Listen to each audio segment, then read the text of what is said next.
जय हिंद दोस्तों। स्वागत है आपका मेरे YouTube चैनल इंग्लिश अड्डा bye Mahesh sir.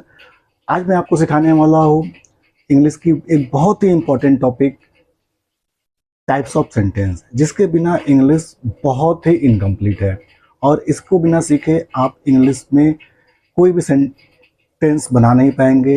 English grammar आपका इम्पोर्टेंट नहीं मजबूत नहीं हो पाएगा। इंग्लिश की किसी भी ट्रांसलेशन में आपको हेल्प नहीं मिल पाएगा। सो इसको सीखना बहुत ही इम्पोर्टेंट हो जाता है। और जब तक आप इसे नहीं सीखेंगे आप नहीं जान पाएंगे कि किसी भी टेंस को किस सेंटेंस में रखें और किसी भी टेंस का यूज़ करके हम कौन सा सेंटेंस बनाएं। और जब इस सेंटेंस को जानेंगे तो आप ये सारी चीज़ें ईजिली सीख जाएंगे। तो आइए आज शुरू करते हैं इंग्लिश की ये बहुत ही इम्पोर्टेंट ग्रामर क्लास, जिससे हेल्प से हम इंग्लिश को बहुत ज़्यादा मजबूत कर पाएंगे आज अपने क्लास में। आइए स्टार्ट करते हैं। लेकिन आज हम टाइप्स ऑफ सेंटेंस स्टार्ट करने से पहले इंग्लिश की कुछ बेसिक चीज़ें जानते हैं। बेसिक चीज़ें जो शायद आपको पता भी हो, लेकिन हम उसको वापस से आपको बताना चाहेंगे। और आइए देखते हैं। तो सबसे पहले हम आपसे जानना चाहेंगे कि इंग्लिश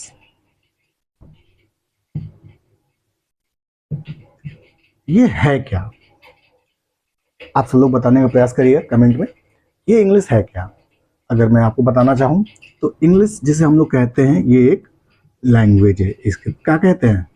लैंग्वेज। इंग्लिश जैसे कि फ्रेंच एक लैंग्वेज है, हिंदी एक लैंग्वेज है, उसी तरह से इंग्लिश भी हमारा क्या है? एक लैंग्वेज है। लैंग्वेज जिसे हम लोग हिंदी में क्या कहते हैं?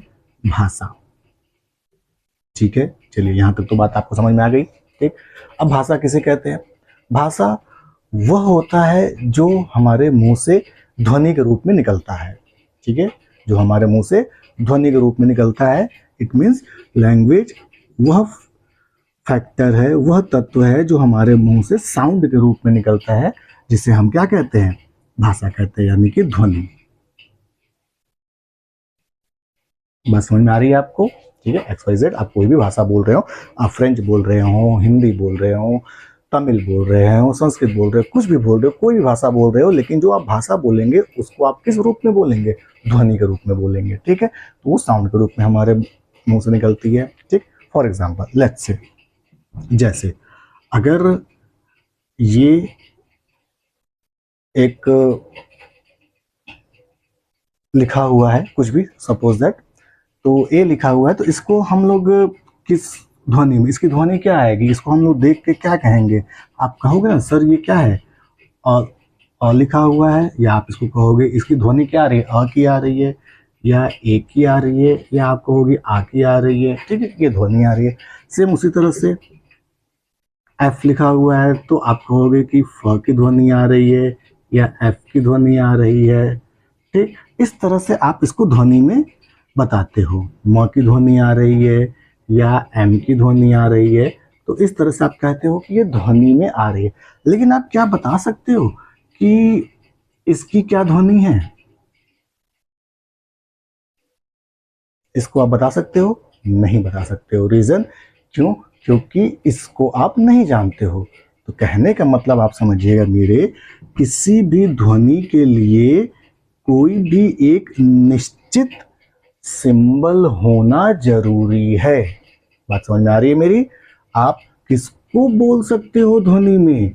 जिसका निश्चित सिंबल आपको ऑलरेडी पता हो, या आप वह निश्चित सिंबल जो चलन में हो, जो मान्यता प्राप्त हो, जो किसी भाषा में जिसको क्या हो, सर्टिफिकेट मिला हो, जो किसी भाषा द्वारा मान्यता प्राप्त हो, जो सिंबल, उसी को ही हम ध्वनि में बोल सकते हैं। अगर हम इसको इस तरह से कर दे तो क्या इसकी कोई ध्वनि है? नहीं।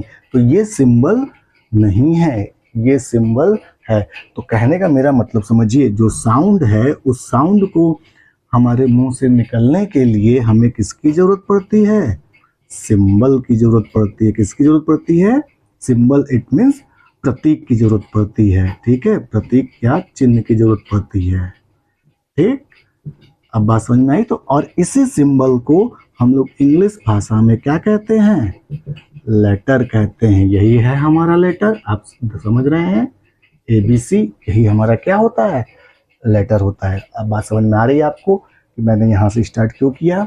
ठीक है, इसी को हम लोग क्या कहते हैं? लेटर। अब आप ये समझिए, जो लेटर होता है वो कितना होता है? 26। कितने लेटर्स होते हैं बच्चों? 26। ठीक, और ये जो 26 लेटर होते हैं, ये 26 का जो ग्रुप होता है, ये 26 का जो ग्रुप होता है, इस पूरे ग्रुप को एक साथ क्या बोलते हैं? अल्फाबेट बोलते हैं। क्या बोलते हैं? अल्फाबेट। आई थिंक आपको समझ में आ रहा होगा, ठीक है? अल्फाबेट बोलते हैं। और ये अल्फाबेट या लेटर को हम लोग दो भाग में बांटते हैं। अब आइए हम लोग आते हैं। लेटर समझ में आया आपको?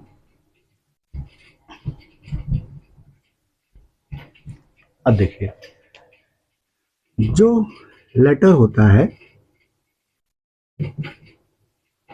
उसे हम दो भाग में बांटते हैं। एक होता है वोवेल और एक होता है कॉन्सोनेंट। जो वोवेल होता है उसे हम लोग हिंदी में बोलते हैं स्वर, ठीक? और जो कॉन्सोनेंट होता है उसे हम लोग हिंदी में बोलते हैं व्यंजन, ठीक है? वोवेल और स्वर। तो वोवेल कितने होते हैं? वोवेल किनके? 5 होते हैं। आप कौन कौन से? ए, ई, आई, ओ, यू, ठीक?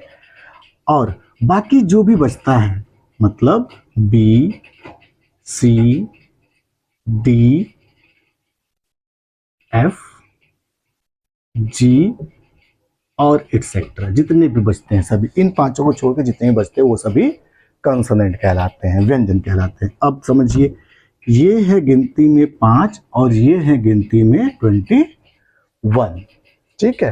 तो ये दोनों मिला के हो जाते हैं 26, जो होते हैं लेटर या अल्फाबेट, ठीक है? 26 मिलके अल्फाबेट कहलाते हैं। अब समझिए, अगर हम लोग, ये हो गया लेटर के पार्ट्स, ठीक है? एक हो गया टाइप्स, एक पार्ट हो गया, एक हो गया वॉवेल, एक हो गया कॉन्सोनेंट। अब समझिएगा, ध्यान से मेरी बात को समझिएगा बहुत ही। जो वॉवेल है, मैं एक दो वर्ड लिखता हूं आपके सामने।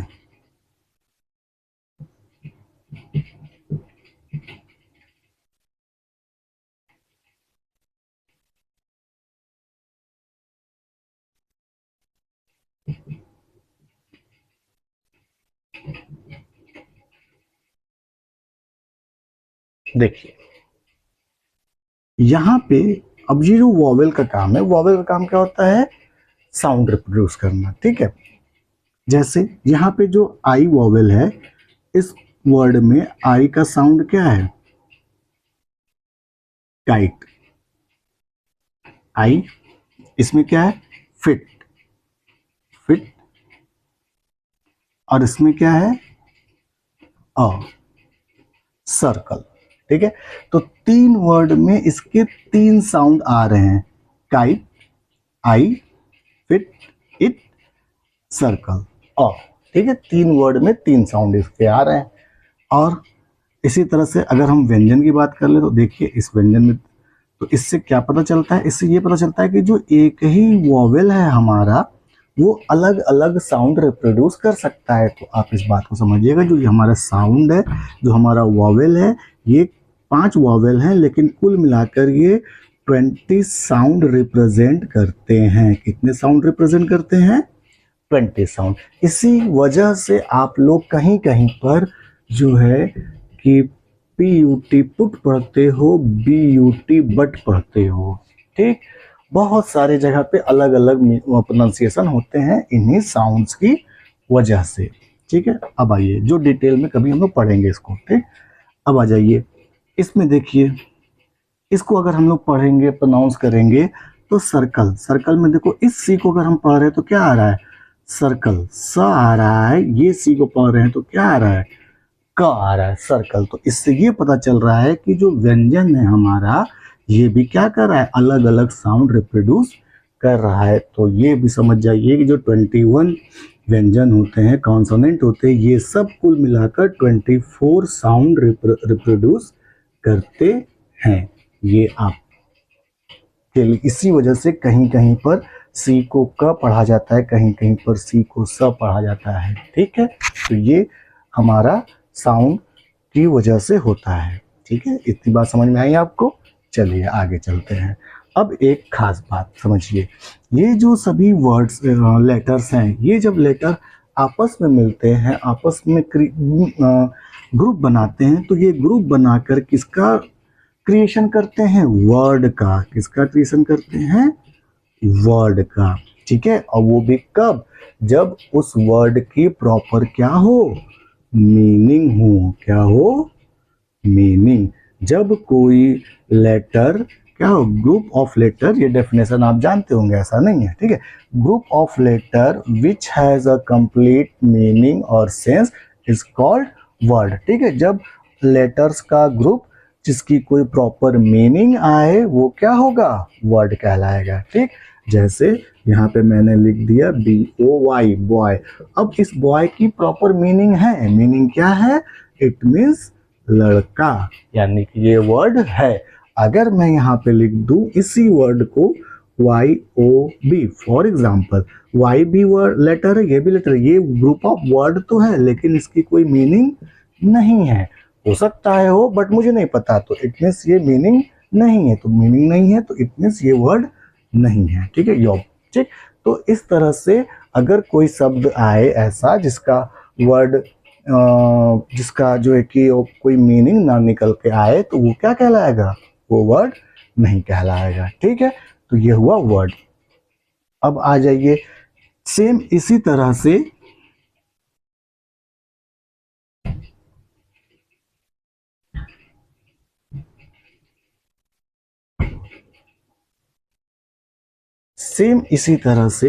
जब ग्रुप ऑफ वर्ड्स आता है,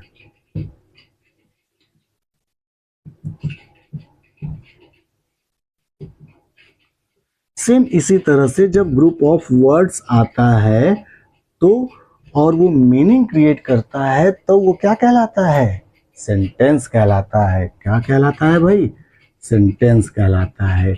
जिस तरह से ग्रुप ऑफ लेटर मिलकर एक मीनिंग क्रिएट करते हैं और वो वर्ड कहलाते हैं, सेम उसी तरह से ग्रुप ऑफ वर्ड्स जब मीनिंग क्रिएट करते हैं तो वो क्या कहलाते हैं, सेंटेंस कहलाते हैं। आई होप आप लोगों को समझ में आ रहा होगा कि सेंटेंस किसे कहते हैं। देखिए यहाँ पे, अ बॉय इज वीपिंग, एक लड़का रो रहा है, तो ये एक ग्रुप ऑफ, ये भी वर्ड है, ये भी वर्ड है, ये भी वर्ड है, ये सब मिलाकर एक मीनिंग क्रिएट कर रहे हैं कि एक लड़का है जो रो रहा है।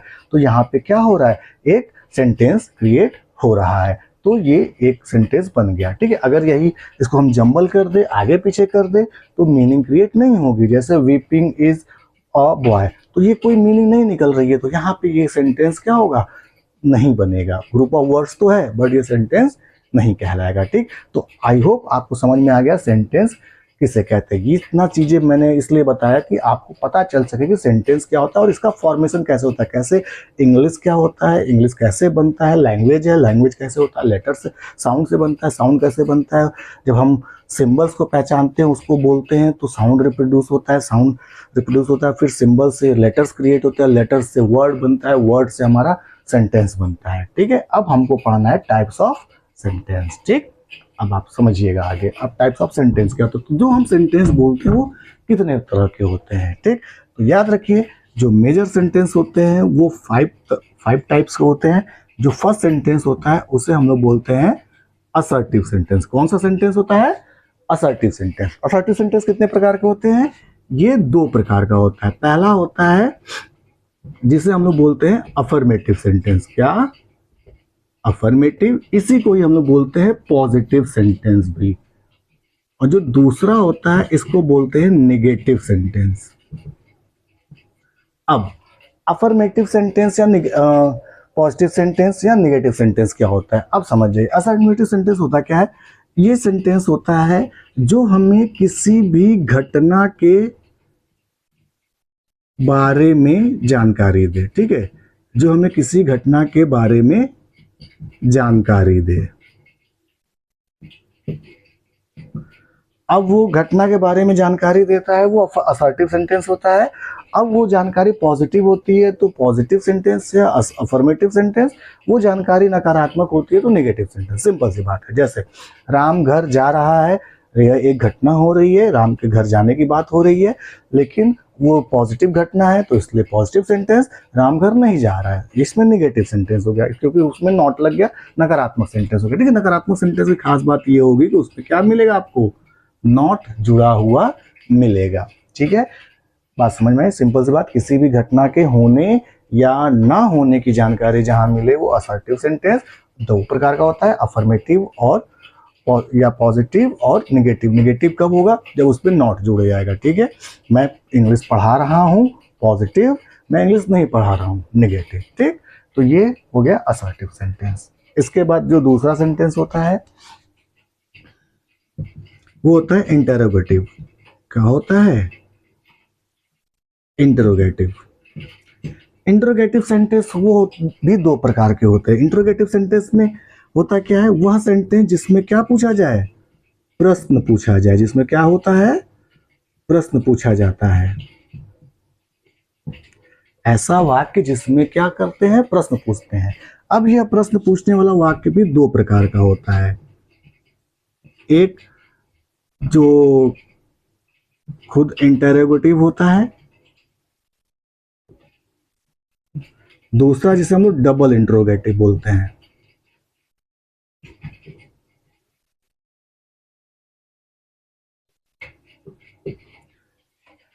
अब इंटरोगेटिव और डबल इंटरोगेटिव में क्या डिफरेंस है समझिएगा ध्यान से। ठीक है, इंटरोगेटिव सेंटेंस ऐसा सेंटेंस जिसका जवाब हमें हाँ या ना में मिल जाए। समझिएगा बात को। ठीक है, ऐसा प्रश्न जिसका जवाब हमें सिर्फ हाँ या ना में मिल जाए। जैसे अगर मैं आपसे कह दूं कि क्या आज आप स्कूल जाएंगे, आप इसका आंसर हाँ या ना में दे सकते हैं, हाँ या ना। क्या आज आपने अपना होमवर्क किया है, हाँ या ना। ठीक, तो इस तरह के जो सेंटेंस होते हैं इन्हें हम क्या कहते हैं? Interrogative sentence. और इसकी शुरुआत, ठीक है, अगर मैं इंग्लिश में बात करूं तो इंग्लिश में आप कैसे पहचानेंगे? तो इसकी शुरुआत अक्सर करके हेल्पिंग वर्ब से होती है। किससे शुरू होती है? Helping verb. हेल्पिंग वर्ब क्या होता है? Is, am, are, was, were, has, have, do, does, did, ये सब हेल्पिंग वर्ब होते हैं जो आपको टेंसेज में मिलेंगे। अभी जब टेंस का वीडियो बनाएंगे आपको डिटेल से समझ में आ जाएगा उसमें। ठीक है, जब हेल्पिंग वर्ब से स्टार्ट होगा तो वो आपका इंटरोगेटिव सेंटेंस होगा। जैसे फॉर एग्जांपल मैं बता देता हूं, आर यू वीपिंग। देखिए, आर यू वीपिंग, अब इसका आंसर आप यस या नो में दे सकते हैं। बिल्कुल दे सकते हैं भाई।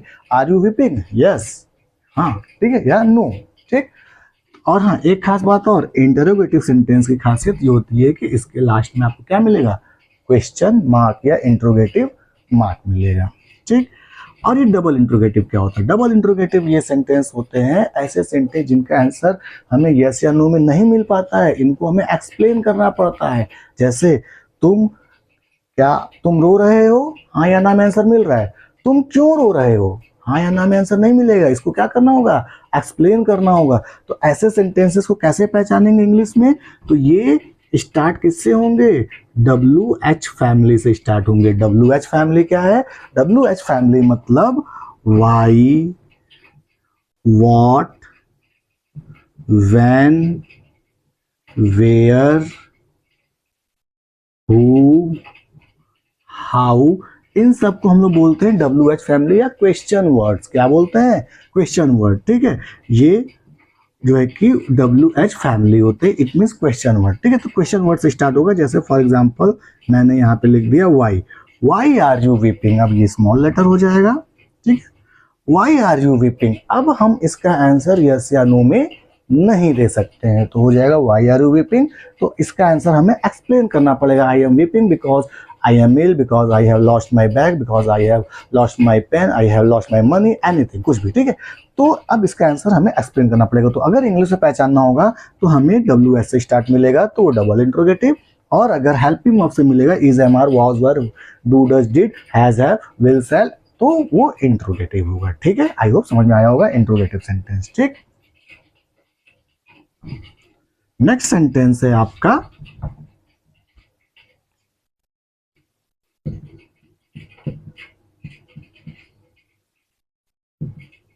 Imperative sentence. इंपरेटिव सेंटेंस किसे कहते हैं भाई? इंपरेटिव सेंटेंस ऐसा सेंटेंस जिससे order, request, suggestion, advice, etcetera, command, provision, ठीक है, और भी इस तरह की चीजें क्या हो, प्रकट हो। ऐसे सेंटेंस को क्या बोलेंगे, इंपरेटिव सेंटेंस। ठीक है, इस सेंटेंस की एक खासियत होती है, क्या होती है खासियत, इस सेंटेंस की खासियत ये होती है कि जनरली ये most of the time verb से स्टार्ट होता है, और अगर सेंटेंस निगेटिव होता है तो डू नॉट से स्टार्ट होता है, और अगर प्रपोजल होता है तो लेट्स से स्टार्ट होता है। ठीक, तो इस तरह के सेंटेंसेस के इसकी सिंबल होते हैं। वर्ब से कैसे स्टार्ट होता है, जैसे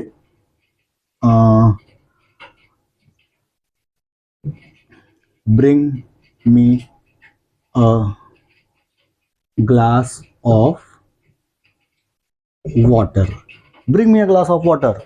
ठीक है, sit down, verb sit verb है, स्टैंड अप वर्ब है, open the door, close the door, come here, go there, ये सब क्या है, ऑर्डर है।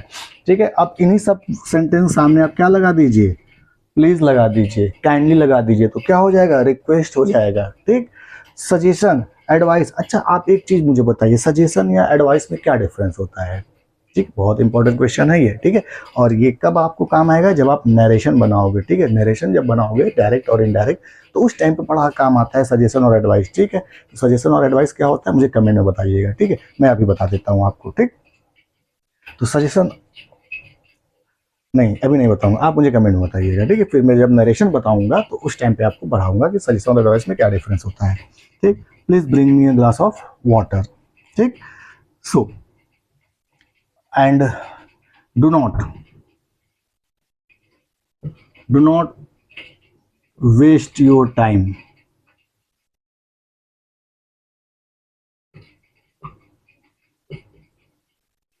ठीक, सजेशन हो गया, या let proposal, let us play the match. इन सभी सेंटेंस में आप अगर गौर से देखेंगे तो सब्जेक्ट आपको नहीं दिखेगा, लेकिन क्या इसका मतलब ये थोड़ी ना होता है कि सब्जेक्ट नहीं है इसमें, नहीं, बिल्कुल सब्जेक्ट यहाँ पर है, लेकिन एक बात आपको समझनी पड़ेगी कि सब्जेक्ट यहाँ पर हिडन होता है, और वो सब्जेक्ट क्या होता है, वो सब्जेक्ट होता है यू। आप इसको प्रैक्टिकली समझिए कैसे ये छुपा होता है। ठीक है, अगर आप ध्यान से समझेंगे तो सब्जेक्ट जो होता है, अगर हम कुछ भी कह रहे हैं तो किससे कहेंगे, सामने वाले से ही तो कहेंगे। जैसे सपोज दैट अगर मैंने कहा सिट डाउन, तो किससे कहेंगे, अपने सामने वाले से, सिट डाउन बैठ जाओ भाई। तो सामने वाला कौन होता है, मेरे सामने वाला होता है तुम बैठ जाओ, it means sit down, you sit down. तो यू हमेशा हिडन होता है, अब मेरे सामने ही तो है, तो इसलिए मुझे उसको यू कहने की जरूरत नहीं है। ठीक, bring me a glass of water, तुम मेरे लिए एक पानी लाओ, तो जब मेरे सामने है तो मुझे तुम कहने की जरूरत नहीं है। ठीक, do not waste your time, तुम अपना समय बर्बाद मत करो, तो जब वो मेरे सामने है तो तुम कहने की जरूरत नहीं। तो इसलिए यहाँ पे सब्जेक्ट यू होता है, जो अंडरस्टूड होता है उससे हम लोग बोलते नहीं है। प्रैक्टिकली समझेंगे तो ये समझ में आ जाएगा। अब जो अगला सेंटेंस है उसे हम लोग बोलते हैं ऑप्टेटिव।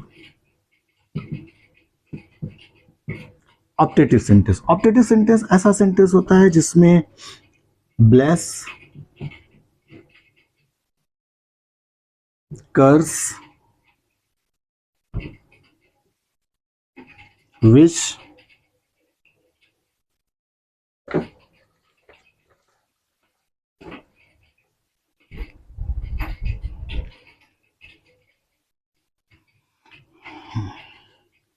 And pray. ऐसा सेंटेंस जिससे ब्लेस, कर्स, विश, इन सभी चीजों का क्या हो, बोध हो, उसे क्या बोलते हैं, ऑप्टेटिव सेंटेंस बोलते हैं। Bless it means God bless you. ठीक है, जैसे God bless you,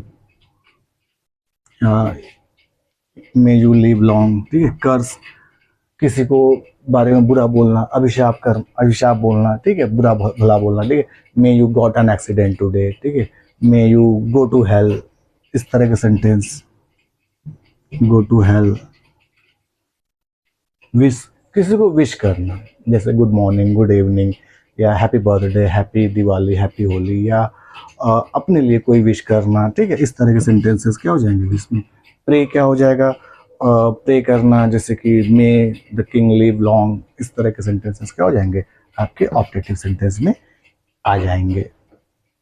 and then the last fifth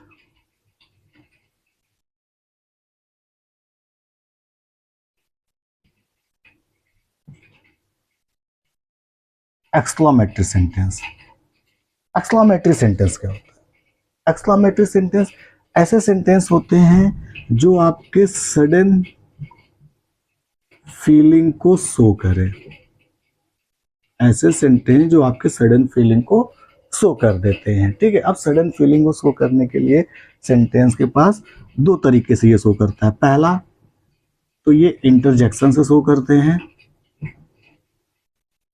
अब इंटरजेक्शन क्या होते हैं? अगर इंटरजेक्शन से आपको नहीं पता है तो आप मेरा इसके पहले का जो वीडियो है आप देख सकते हैं, उसमें जिसमें मैंने पार्ट्स ऑफ स्पीच पढ़ाया है उसमें मैंने इंटरजेक्शन क्लियरली बताया हुआ है। ठीक है, इंटरजेक्शन फिर भी मैं आपको बता देता हूँ। इंटरजेक्शन ऐसे वर्ड्स जो आपके फीलिंग को बता दे, आपके फीलिंग को शो कर दे, जैसे हुर्रे, अलाश, ब्रेवो एटसेट्रा। ये सभी ऐसे वर्ड्स हैं जो आप किसी भी सेंटेंस के आगे लग के उसकी फीलिंग को शो करते हैं। जैसे फॉर एग्जांपल अगर सेंटेंस आ गया हुर्रे, तो इट मीन्स ये एक हैप्पीनेस शो करने वाला वर्ड है, और इसके आगे का जो भी सेंटेंस होगा वो क्या होगा?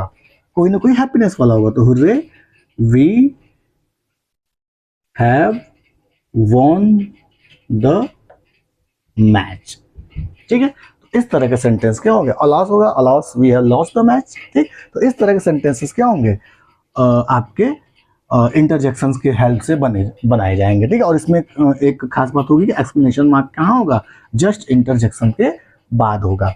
और एक सेंटेंस होगा दूसरे टाइप का जिसमें व्हाट, अ या हाउ का प्रयोग करके हम लोग सेंटेंस को एक्सप्लेनेशन बनाते हैं। ठीक है, कैसे? देखिए, जैसे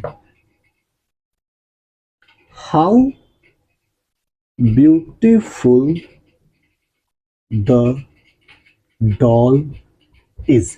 इसमें एक्सप्लेनेशन मार्क लास्ट में आएगा और जो हेल्पिंग वर्ब होगा वो भी लास्ट में आएगा। ठीक है, और हाउ यहाँ पे एज अ इंट्रोगेटिव नहीं। आप कहोगे कि सर आपने WH फैमिली बताया था, वो इंट्रोगेटिव बना देता है, लेकिन दोनों में डिफरेंस है। ठीक है, WH फैमिली यहाँ तो आया है, लेकिन मैंने बताया था कि WH फैमिली के जस्ट बाद उसमें हेल्पिंग वर्ब आया था, लेकिन यहाँ पे WH फैमिली के जस्ट बाद हेल्पिंग वर्ब नहीं आ रहा है। हेल्पिंग वर्ब कहाँ आ रहा है? एकदम सेंटेंस के लास्ट में, और एक्सक्लेमेटरी मार्क यहाँ पे आ रहा है, और उसमें क्या आता था? Question mark. ये डिफरेंस है। दूसरा, अगर सेंटेंस की मीनिंग भी आप देखोगे तो आपको समझ में आएगा कि कह रहा है how beautiful the doll is. Expression देखिए, गुड़िया कितनी सुंदर है। ठीक है, या आप कहोगे what a beautiful day today, आज का दिन कितना सुहाना था। ठीक है, तो ये एक्सप्रेशन होता है, आप कहने का तरीका समझेंगे। ठीक है, एक्सप्लेनेटरी सेंटेंस, ठीक है, ये कहने का तरीका होता है। ठीक, तो आई होप आपको समझ में आया होगा। सेंटेंस के टाइप्स 5 टाइप्स के होते हैं आपके: असर्टिव, इंट्रोगेटिव, इंपरेटिव, ऑब्जेक्टिव और एक्सक्लेमेटरी। आई होप आपको सारी बातें समझ में आई होंगी। अगर आपको कहीं भी थोड़ा सा भी डाउट हो तो मुझे प्लीज़ कमेंट में बताइए, और अगर आपको कोई टॉपिक में कहीं दिक्कत हो तो बताइए, और अगर कोई टॉपिक पढ़ना हो, समझना हो तो कमेंट में बताइए। और अगर आपको वीडियो पसंद आया हो तो लाइक, सब्सक्राइब और बेल आइकन को दबाना ना भूलिए। धन्यवाद।